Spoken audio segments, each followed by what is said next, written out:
Hi everybody, Bree Drake here with Tailswell, and I'm finally starting to get things rolling. It was difficult for me to decide.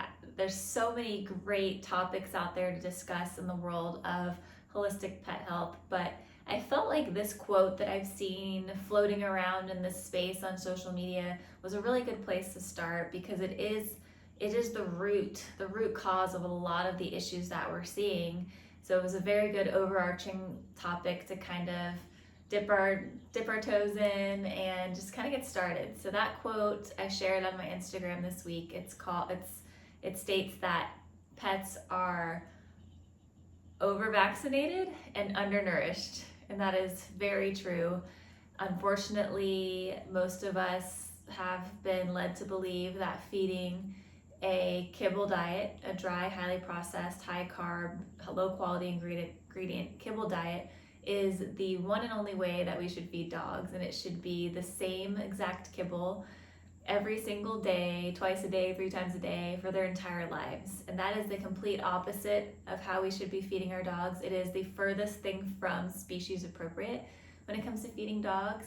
So that is the number one thing that we need to be focusing on before anything else. And I know that time is a factor, that budget is a factor. So I want to quickly go over some different ways you can feed your dogs a better diet so that they are getting the nutrients that they need and they are being better nourished so that they can have a stronger immune system and be more equipped to handle anything life throws at them, whether that be viruses, illnesses, conditions, allergies, all of those things. If we start with a fresh diet, all of those other pieces will likely fall into place and you'll have a healthier, more vitally strong animal. So some of the ways we can feed, right? There's kibble, obviously. I fed kibble to my dogs for almost their entire lives. I just switched to feeding a fresher food diet coming up on 2 years ago, maybe even less than that. So I'm not shaming anybody. I know it happens. I had no idea. I love my dogs so much. And I did everything else that I knew was right for them, but I was getting that so wrong. And there was definitely times where I was like, I should be cooking for them. I really should. I should be giving them fresh food. But that's all I knew. I knew people cooked, and that was usually chicken and rice or something to that effect, throwing in some carrots or celery. And there are people that do that. And the problem with home cooking is a lot of people are feeding these dogs these fresh diets, which arguably are better than kibble, dry kibble, but they're not complete and balanced. They're not giving dogs everything that they need. So that's very important to consider. And I'm sorry, I kind of got off topic there, but getting back to the kibble, right? If we're still feeding that and that's all we can afford, the best thing you can do is not feed the best quality kibble you can afford, because truthfully, there's no such thing as a good kibble. And really, if you're paying $100 a bag like I was, $100+ a bag, that doesn't make any difference. The quality is truly not any better. You're just getting ripped off. So start with a kibble that you can afford, and I would rather that you not spend so much on the kibble and spend more on the fresh foods that you're adding in. So if you can only afford kibble and adding some toppers to the diet, that's going to go a long way. Or we need diversity, and our dogs need real food, and in whatever amount you're able to give that real food in is great. That is so much better than just feeding the same thing day in and day out.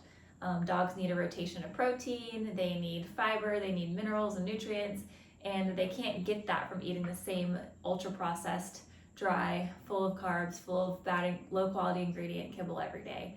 We have to be incorporating fresh foods.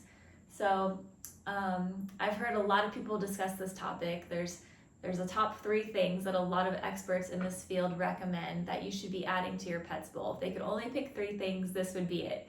So the first thing is raw eggs, like a good high quality organic eggs from pasture raised, free range chickens.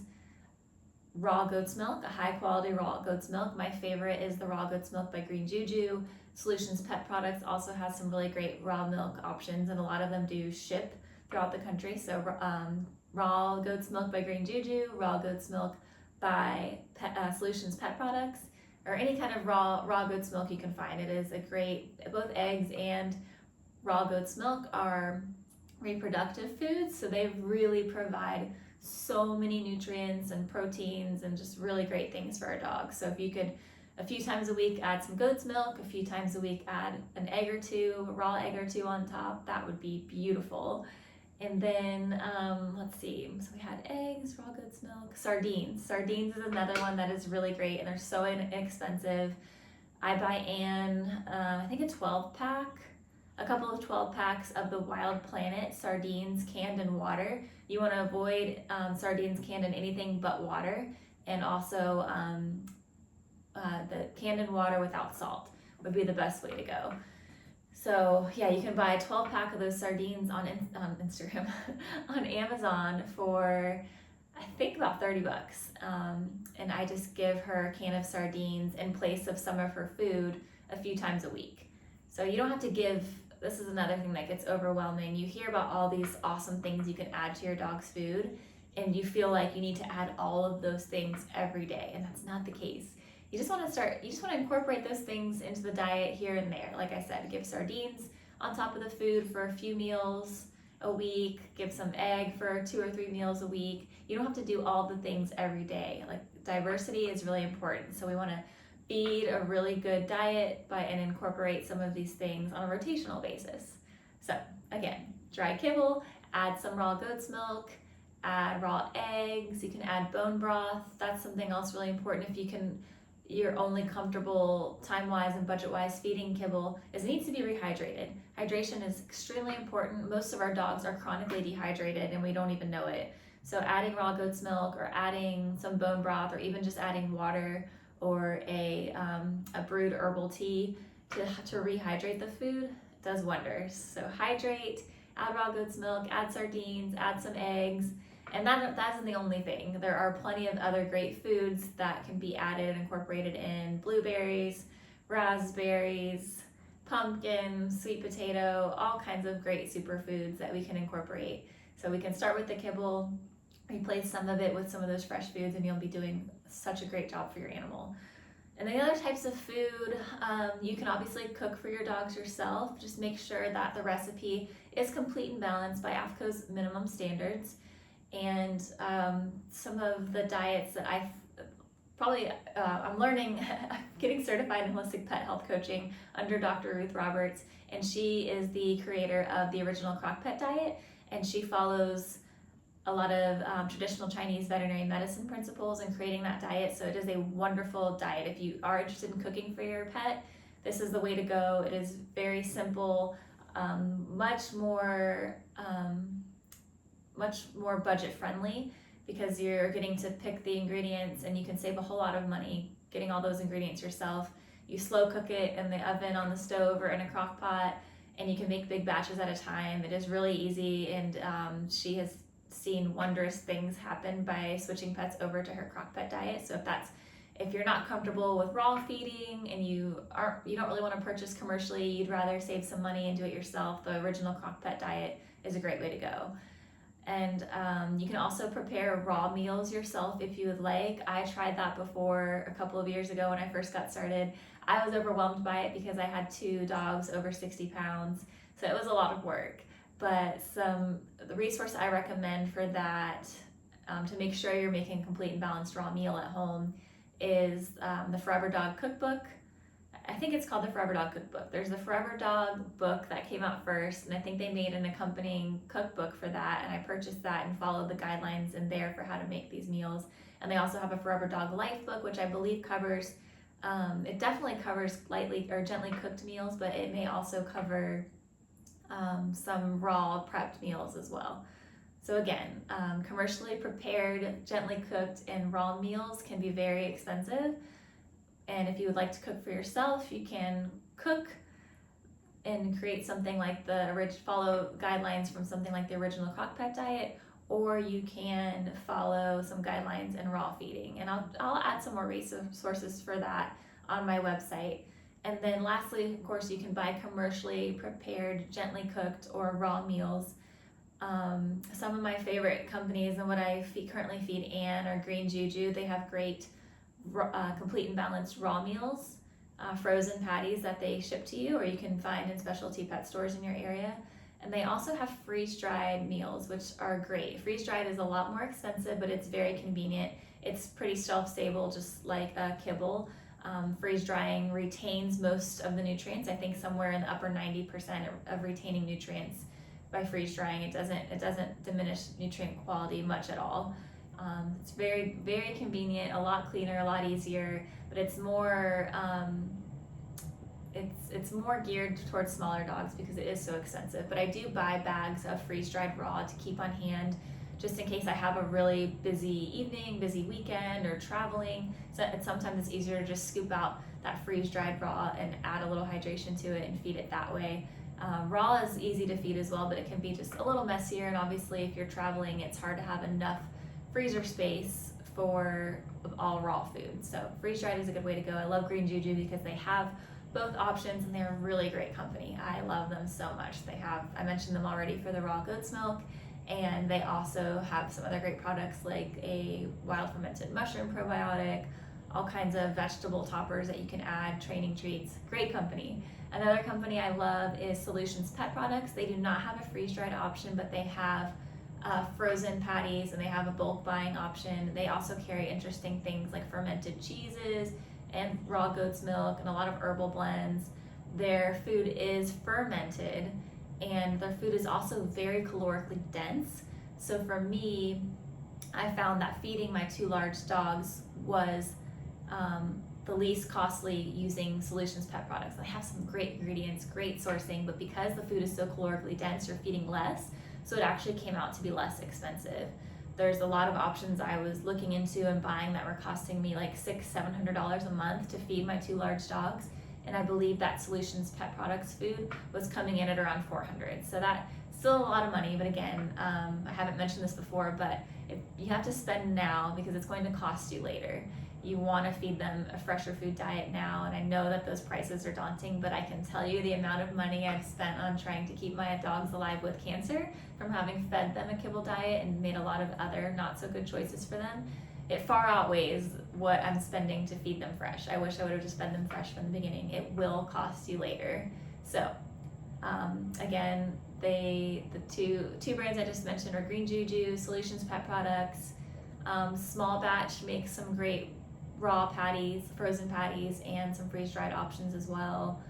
And then there are gently cooked options out there. I'm not as well versed in those. I think Evermore pet food is a great gently cooked option if you're not feeling the raw, or if you've tried raw with your pet and it doesn't quite work that well, it's not agreeing with them. So yeah, there's lots of great options out there. Oh my gosh, I'm always blown away by the amount of good small companies out there that are just doing the right things and doing things correctly, and that care about the environment, care about sourcing, and most importantly, care about our pets.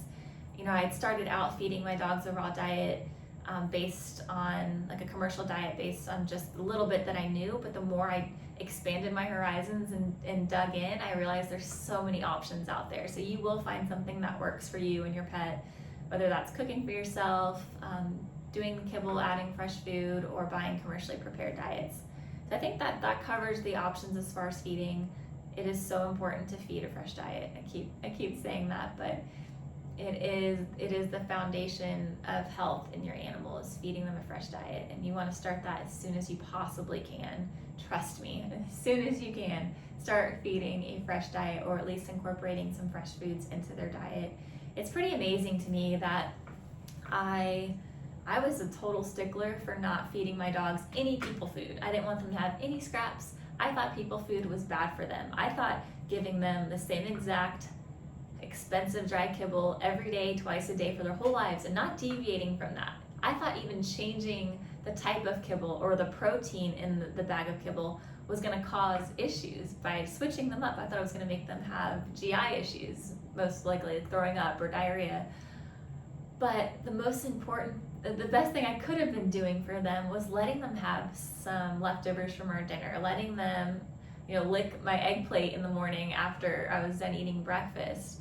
That all helps to, give them nutrients and give them nourishment, but they're also populating their gut. They need a diverse gut microbiome. So they need all of these things to thrive and have a healthy gut. And a dog's immune system is mostly housed in the gut. It is so dependent on gut health.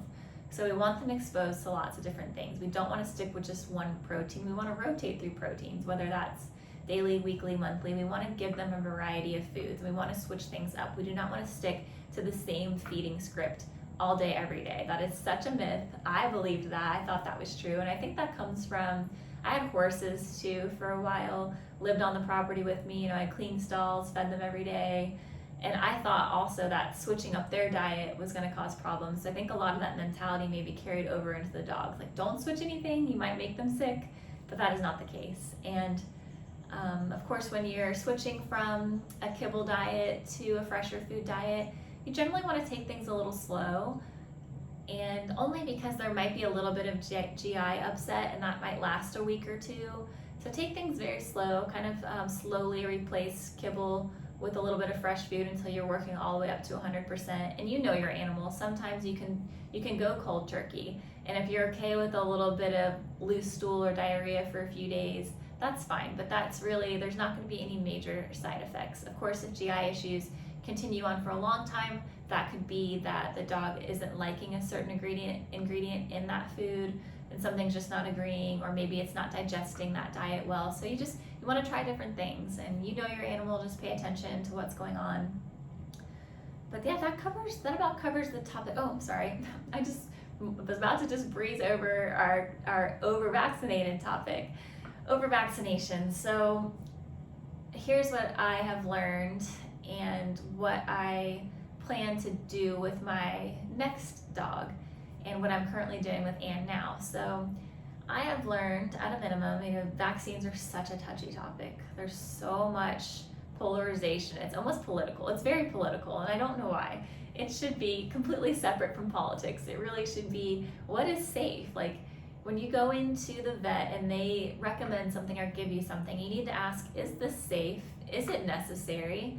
Because if not, obviously you're not going to do it. It's really as simple as that. So at a minimum, our pets are over-vaccinated. I do believe in vaccinating when it's necessary and appropriate for your specific animal based on where you live and what they're exposed to. But vaccinating annually has absolutely no scientific basis. Rumor is that this originated in a marketing meeting at a veterinary clinic in like the 50s. They were looking for ways to keep getting people in the door, kind of like how a dentist has you come back for cleanings twice a year because they want to try to find cavities and get you spending money. Now, I know I'm slightly a little bit conspiracy theorist, but that is a marketing ploy. They want to get people in the door as much as possible so they can sell other services. So you get your animal vaccinated when they're puppies, and then they send you a postcard every year from then on out, reminding you to come in to get your booster. And now I know there's some vaccinations that we as humans will get boosted for and will get multiple times throughout our lives, if that's something you're into, but we're not getting all of the vaccines we got as children every single year for the rest of our lives. So why we're doing that for our animals is just ridiculous. It is scary, and I'm hoping that as more people are waking up to this and as there's more research and knowledge, I'm hoping that this can change, because it is causing a lot of damage to our pets, and it is one of the main underlying causes of all the issues that we're seeing in pets. So for vaccines, the best thing you can do, I will share my resources, a really great vaccination guide. So if you are completely anti-vaccination, you've gone down this rabbit hole, you know the dangers of vaccinating and over-vaccinating, and you don't want to do it at all. There are natural alternatives, and those would be some natural exposure type alternatives, and no-sodes, which is a homeopathic remedy, and those are completely natural ways to achieve immunization. One of my favorite resources for vaccination topics is Dr. Will Falconer of Vital Animal. He has a podcast called the Vital Animal Podcast, and he has a website as well. And he's got a lot of great information on vaccines and vaccinosis and natural immunization. So I would look to him. I'll probably cover vaccines a little deeper in another video, but for now, if you are anti-vax and don't want to do it at all, he is a great resource. And there's just, obviously things you need to consider, and things will be a little more challenging as far as boarding and grooming and state and federal laws. So it's a trickier space to navigate, but you are ensuring that your pet is not going to be negatively impacted by anything in vaccines. You're taking the risk that they could be exposed to a virus or disease and potentially get that virus. But I think as long as you believe you're doing all the other things right and you have a vitally healthy animal, I think that animal will handle anything that comes its way just fine, and that is doable. But again, you have to be doing all the other things right. You don't want their immune system to be compromised in any way, because they will be more susceptible to major issues if they do come in or they are exposed to those viruses. So that's one option. The second option is obviously minimal vaccinations, just doing what is needed and not doing any more than that. And I mentioned too, I have a really great vaccine protocol. I think I have it up here actually. Let's see, give me one moment. Yeah, it's a best practices for vaccinating dogs, and it comes from Dr. Lori S. Coger at the Healthy Dog Workshop. It is brilliant, and it is a great protocol to follow. It's something that I am considering following for my new puppy that I'll be getting in a few months.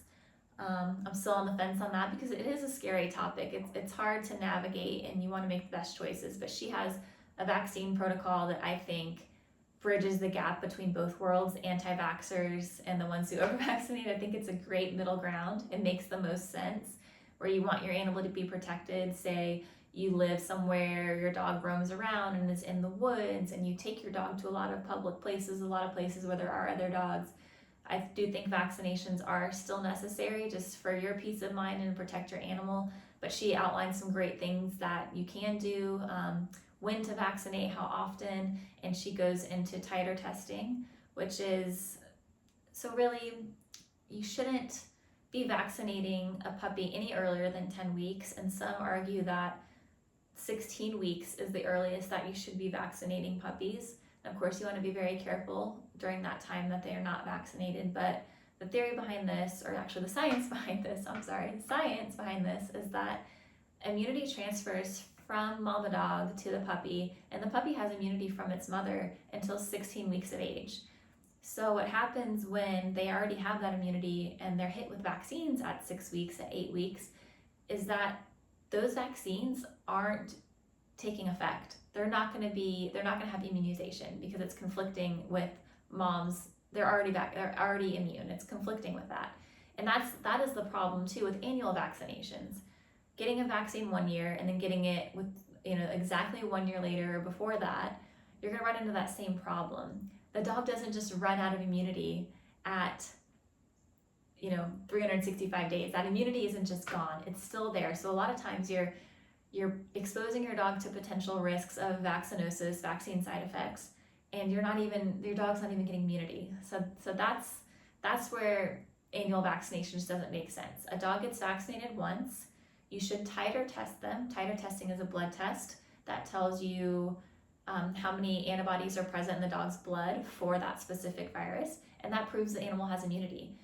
And one common misconception about titer testing is that the number should be high. The higher the number, the more immunity they have, and that's not the case. As long as there's a number in there at all, it's positive at all, your animal has immunity. And even when that titer drops to 0, so you want to titer test a month or 2 after getting the vaccine to make sure that the dog has been immunized.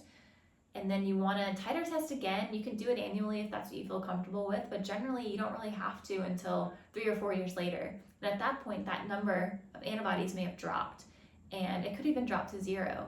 But there's something called duration of immunity, where there's cells in the body that create the antibodies that can fight these viruses.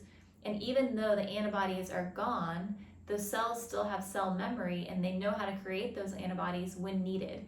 Obviously, if your animal is not being exposed to these viruses, there's no need for the body to keep creating antibodies. So why would there be any? So that's something to take into account. So vaccinate your puppies no earlier than 10 weeks, 16 weeks if you can safely make that happen. And then you want to titer test a month later. Let me double check that. I think you want to titer test, I believe it's 3 to 4 weeks later, just to make sure there is immunity. And if those antibodies are present in that blood work, that test, then your animal is immune. And you can again test again in a year, test again in 3 years, and generally, according to science, your animal will have immunity for at least several years, if not their entire life. So titer testing in place of repeated annual vaccines or boosters is so important. We should not be injecting our dogs with vaccines every year just because we're getting a postcard from the vet that says we need to do that. It's not based on any science, and it is harmful to our animals. There are a lot of issues that can be tied back to over-vaccinating. We'll get more into that in a later video. Let's see if there's anything else I wanted to mention. If you do, so then there's the third option where you want to follow the rules, and or maybe you're in a situation where you absolutely have to vaccinate, right? And this is the case too, even if you're doing minimal vaccines, this is something you need to do as well. If you do have to vaccinate, and you have to vaccinate annually, you have to stay current on your vaccinations, whether that be because of a job or where you take your animal, you're boarding, you're limited, and vaccines are required, you have to do it. You need to make sure you give your dog, you prep their immune system and care for it during and after the vaccine to help avoid and prevent vaccinosis and negative side effects. So what Dr. Coger recommends is homeopathic remedies. Let's see, there are my notes over here because I can never get the names exactly right. But actually, this is a quote by Dr. Dodds. It says, you can pre-treat with oral homeopathics, thuja and listen, and I'll share this on my page and in my resources. Thuja, that's Thuga, and listen, Lyssin. They can help blunt any adverse side effects of the rabies vaccine. Sorry, the thuja and listen combination is just for rabies. Rabies is a tricky one. Even in Dr. Coger's protocol, I think she still recommends doing the rabies just because of, it's required by law. And it is such a deadly virus, and that's something, again, you need to look into on your own to see what risks your pet is at and what you can safely get away with as far as not vaccinating for rabies so often. But thuja and listen are the combination you want to give the day before, the day of, and the day after receiving rabies vaccination.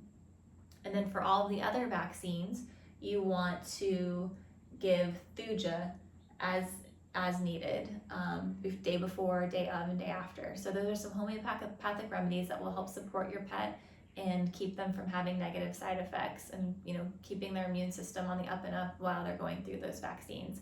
Because the thing with vaccines, it's treated as being a benign process, and it's anything but that. It is really impacting the animal, and that's why you see some animals, or even with us, for example.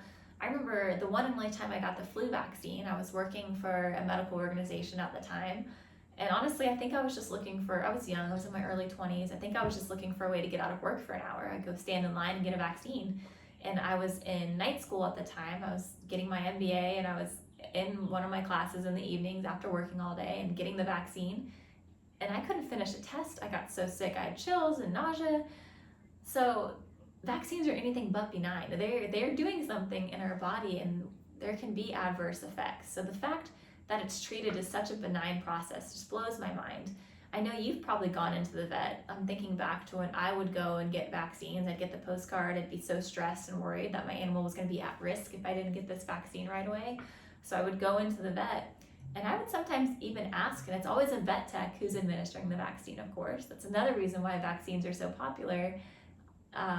It can be administered by a tech, so the labor to administer them is cheap, and of course, profit margin is really high on vaccines. So, side note. But I'd ask the technician, what is this for? And does my dog really need it? And is it okay that we're giving more than one vaccine today? And they would just be like, they'd give me some nonsense answer. I never left feeling like I got a real answer and that was really clear, but I was just, like most of us, just doing it because my vet told me to, and you trust them. Well, you don't want to do that. You need to do your own research and understand these things, because our animals are individuals, and that's another scary thing about vaccines. The dosing, the amount is the same no matter what size your animal is. So that tells you too, obviously this large dose inside a 25 pound dog versus 60 pound dog is going to have way more impact, and theoretically shouldn't it last longer than a year, shorter than a year for a dog that's more, I don't know. It's bizarre to me that they get the same exact dose, and it's so silly. So anyway, I think that about covers vaccines. I kind of went off on a lot of tangents, but I'm trying to keep these discussions not super formal, kind of loose, and just being real with you. Let me just double check and see if there's anything else I wanted to mention. Oh yeah. If you are getting vaccines, you want to make sure they're not, on that note, not doing all of the vaccines at once. You want to wait at least 4 weeks between vaccines. Vets generally don't do this. They will go in and stick your dog with all the vaccines they're due for at the same time. Awful. Do not do that. Wait at least 4 weeks. And some other important things, I was going to just share this resource out there on my website for you to read on your own, but figure I'll just cover some of these as well. Obviously, you don't want to vaccinate female dogs that are in heat. You don't want to vaccinate any animal that is unhealthy, and that is actually on vaccine labels. And it's unhealthy could be a skin irritation or allergy, hot spot, ear infection. That is an unhealthy animal, so you should not be vaccinating your animal when they're ill. And so many vets will do this anyway, even though it's printed on the label not to do that, they will anyway. So yeah, don't vaccinate in times of stress, such as during boarding, grooming, at the time of surgery, and do not vaccinate dogs with a previous history of adverse reactions. Do not vaccinate dogs with autoimmune disease or cancer. I have not vaccinated Anne or Skip. It's been over a year, and they're still, well, Skip passed from cancer, Anne has cancer, so I obviously am not going to vaccinate her, but I had stopped doing this after everything I've learned because of their age. I mean, really, they've received so many vaccines through their lifetime because I was on that annual vaccination plan, so they're good for the rest of their life. So I stopped for them, and obviously if your animal has something as serious as cancer, you do not want to give them vaccines. This is interesting, kennel cough or the Bordetella vaccine. Bordetella is not actually a preventable disease, and the vaccination does not prevent it and does not even have any action against all causative agents. So Bordetella is basically nonsense. Canine influenza is typically a mild and self-limiting disease. Vaccination does not prevent it, but it may lessen the severity just slightly. Vaccination for one strain does not protect against others, sort of like COVID vaccines, right? There's all these new strains and new boosters. Vaccination is not indicated for most dogs. I don't think I ever had Skip or Anne vaccinated for canine influenza, but yeah, it's important to note that aside from rabies and parvo distemper, all other vaccines are really just recommended, and that's, you really need to understand if it's something that would be beneficial to your dog based on where you are and what they're exposed to. Let's see, do we have anything else?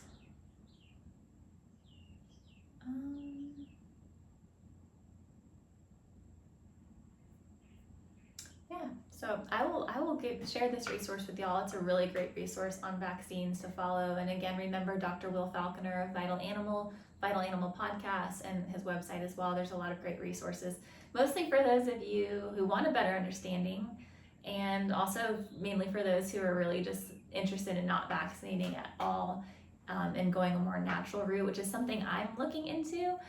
Like I said before, it is scary, I get it, so that's why understanding all this is so important. And Dr. Will Falconer says this. He says if he had to pick one bit of advice to give pet parents, it would be to understand as much as you can about vaccines. It's so true. It's a very, very, very controversial topic, and it's anything but benign. There are impacts, there are side effects, so it's really important to understand all of the ins and outs, all of the risks, all of the potential things. You've got to understand vaccines inside and out to make the best decisions for your pets. And again, you want to feed as fresh of a diet as possible. Add fresh food to your kibble if that's all you can afford. That is perfectly fine. And feed a fresh home-cooked meal if you can, or a fresh commercially prepared raw or gently cooked diet. So that's it for this week. I think I went on for a lot longer than I expected. I hope this was a helpful conversation, and I look forward to reading over some of the questions that have been submitted so I can stay on the right track and provide you guys with information on topics that you're most interested in. But until next time, y'all have a good one. Bye.